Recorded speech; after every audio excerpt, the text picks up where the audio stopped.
Good morning, viewers. So today we have a very senior pediatrician, Dr. Anand Sude sir, with us. And sir, it is so nice to have you on our little chat, which is called as MediChit Chat.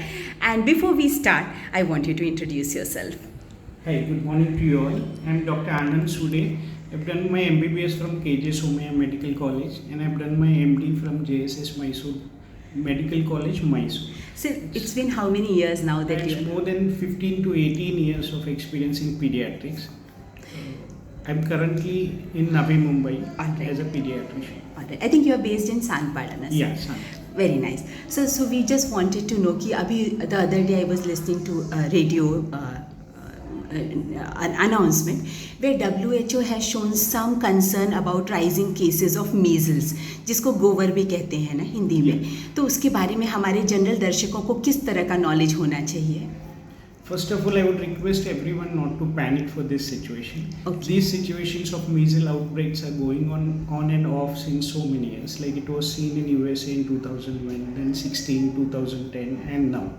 So all should not worry about this measles. Every patient is coming with the file saying that okay, my child is vaccinated or not. Now this is going on. So what has to be done for my child?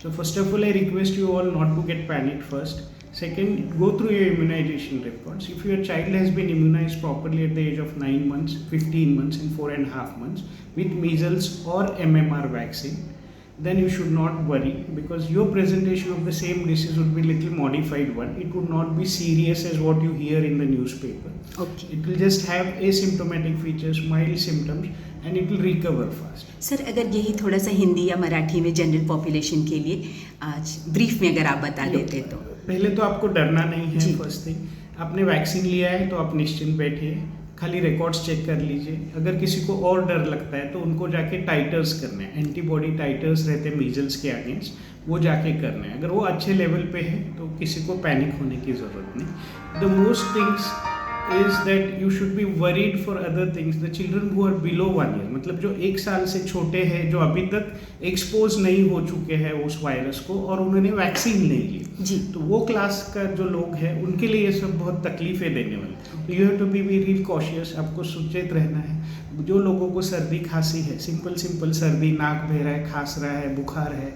शरीर पे लाल दाने दिख रहे हैं, तो आपको उससे दूर रहना है. बट जिन्होंने वैक्सीन लिया है उनको कुछ तकलीफ नहीं है, वो इतना सीरियस प्रेजेंटेशन नहीं होगा. आपको खाली सिम्टोमेटिक ट्रीटमेंट करना है. जैसे बुखार आए तो बुखार का दवा, सर्दी आई तो सर्दी का दवा, खांसी आई तो. और ध्यान रखना है 2 इम्पोर्टेंट चीज़ें हैं मीजल्स रिलेटेड. ये कि अपने शरीर में बकल म्यूकोजा रहता है जो फर्स्ट मोलर के साइड में, वहाँ पे छोटे दाने आने लगते हैं मुंह के अंदर. That is significant of measles, coupling spots बोलते हैं उसको. अच्छा. तो आपको देखना है. अगर वो है मतलब बुखार के साथ अगर इस तरह के दाने कहीं दिख रहे हैं तो मुंह के अंदर, तो तुरंत अपने पीडियाट्रिशियन को दिखाना है. दूसरा इम्पोर्टेंट आपको ध्यान रखना है कि ये जो फैलने का पीरियड है, जो आपको सबको डरावना लगता है, जो रैश आने से पहले 5 दिन और रैश जाने के बाद 4 दिन, मतलब 9 दिन अगर आपने उसको घर में अकेला छोड़ दिया, किसी के साथ मिलने नहीं दिया, तो वहीं पे रुक के उसके साथ ही इम्प्रूव हो जाएगा. ठीक है सर, इसमें किस तरह का कॉम्प्लिकेशन हो सकता है अगर कोई अनवैक्सीनेटेड बच्चे को मीजल्स हो जाए तो क्यों इसको तुरंत पीडियाट्रिशियन को मिलना ज़रूरी है, या क्या ध्यान देने की बातें हैं? इसलिए देना है कि ये फैलता बहुत जल्दी है. दैट इज, इफ मैं ये रूम में आपके साथ बैठा हूँ और मेरे को नाक बह रहा है और मैं ये रूम छोड़ के बाहर भी जाता हूँ तो 1 घंटे तक वो वायरस इस रूम में होगा. अच्छा. तो आपको ध्यान रखना है, जो भी बंदा जिसको सर्दी है उससे दूर रहना है या 1 घंटे बाद उस जगह पे जाना. अच्छा. सेकेंड थिंग आपको ध्यान रखना है कि आपके जो सिम्टम्स है, बहुत बुखार आ रहा है, तेज़ बुखार है, नाक बह रही है, तो ये सब चीज़ें धीरे धीरे इन्फेक्शन है बताती है. फिर उसके आगे जाके इन्फेक्शन का जो पीरियड है, इंक्यूबेशन पीरियड जिसको बोलते हैं, 6 दिन से 21 दिन है. फिर उसके बाद रिकवरी फेज 2 दिन का है, उसके बाद प्रोडोम करके 2 दिन का है. तो इस फेजेस में जैसे जैसे आप जाते हो तो आपकी इम्यूनिटी बढ़ जाती है और आपकी प्रतिकार शक्ति बढ़ने से आप उस बीमारी से टैकल कर सकते हैं. अच्छा. ये सब होने के बाद जब कॉम्प्लिकेशंस बढ़ते हैं वो 3 हफ्ते के बाद शुरू होते हैं. अच्छा. जिसमें कि आपको, जिसमें विटामिन ए की कमी है तो उनको सांस का तकलीफ ज़्यादा होता है. अच्छा. या जिनकी प्रतिकार शक्ति कम है, टीबी जैसे रोग फिर से मुंह ऊपर चढ़ के आ जाते हैं. मतलब सिर्फ फीवर कम हो जाए तो ये एडिक्वेट नहीं है, आप अपने पीडियाट्रिशियन से प्रॉपर फॉलोअप जरूर रखें, क्योंकि वो कॉम्प्लिकेशंस बाद में आ रहे हैं, तुरंत नहीं आ रहे हैं. हाँ, तो हमने ये सीखा कि इसमें पैनिक होना नहीं नहीं है, है। लेकिन फीवर हो, नाक बह रही हो या किसी तरह के भी स्पॉट्स आ रहे हो मुंह के अंदर, तो या इवन बॉडी पे भी आता है बॉडी वैसे? पे भी लाल दाने आते हैं जिसको हम लोग बोलते हैं मैक्यूलोपैपुलर रैश, जो जी। कि आपके कान के पीछे से बाल के हेयर लाइन से शुरू होके नीचे कमर पे आते हैं, फिर पैर पे जाते हैं, हाथ पे आते हैं, अच्छा। और उसी तरह से वापस रिकवर होते हुए ऊपर जाते हैं।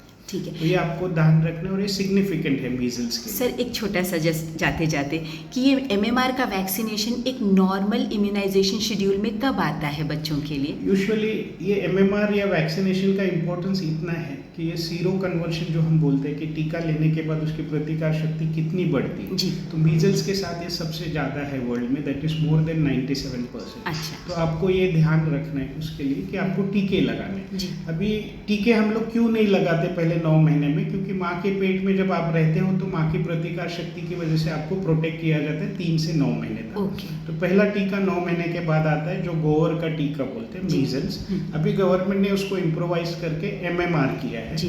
तो 9 महीने का है, 1.5 साल का है, 4.5 साल का है। अच्छा, तो जिन्हों- 3 बार पूरी? 3 बार मतलब मीजल सिंगल लिया तो 3 बार आता है। अच्छा। अगर आप MMR लेते हो तो 2 बार में सफिशिएंट टाइटर्स बॉडी में होते हैं जो आपको लाइफ लॉन्ग प्रोटेक्ट करते हैं। Thank you so much Anand Yeah. Sir, हम लोग एक बार फिर से कभी तो आपको तकलीफ देंगे, Yeah, definitely. But it was such a pleasure talking to you. Thank thank you you so so much for giving us this Yeah. Little time. Thank you sir. तो हम लोगों को मीजल्स के बारे में इतना खतरा लगता है, तो इसमें किस तरह के कॉम्प्लिकेशन होने के चांसेस होते हैं जो सीरियस हों?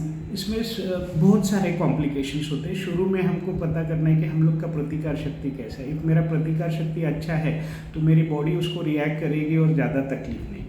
मेरी प्रतिकार शक्ति कम है, मैंने टीके नहीं लिए, तो ये डिसीज़ बढ़ के सीरियसनेस पे जाता है।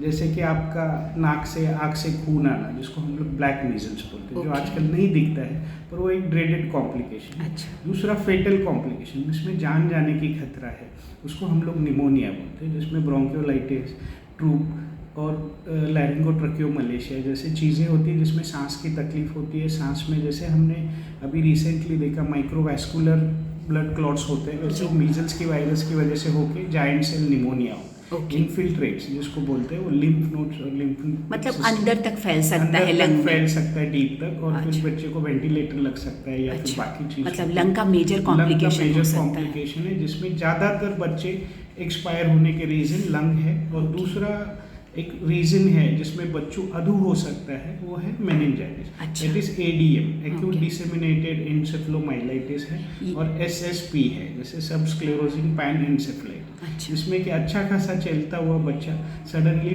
काम करना छोड़ देता है, उसको आकड़ी आता है, दिमाग की हलचल कम होकर बेड रिडन हो जाता है, ओवर अ पीरियड उसकी मौत हो जाती है। तो हमको वो 2-3 चीज़ें सो मतलब किसी भी बुखार को जिसमें रैशेज आ रहे हैं हैं, उसको इग्नोर ना करें, इग्नोर अपने नहीं पीडियाट्रिशियन से करें। जल्दी से जरूर जल्दी मिलें, मिल लें, क्योंकि उनको समझ में आता है कि हाँ। कौन सा डिसीज ऑल्दो ये सब बहुत रेयर है। बहुत रेयर है। जैसे लेकिन- 1000 केसेस ऑफ मीजल्स हमने देखा तो उसमें जी। एक को ये सब होता है। हाँ, तो लेकिन आपको इतना भी इग्नोर टेंशन नहीं कर लेना है सुन के, सकते, डरना नहीं है, डरना पैनिक नहीं होना पैनिक बिल्कुल। नहीं होना।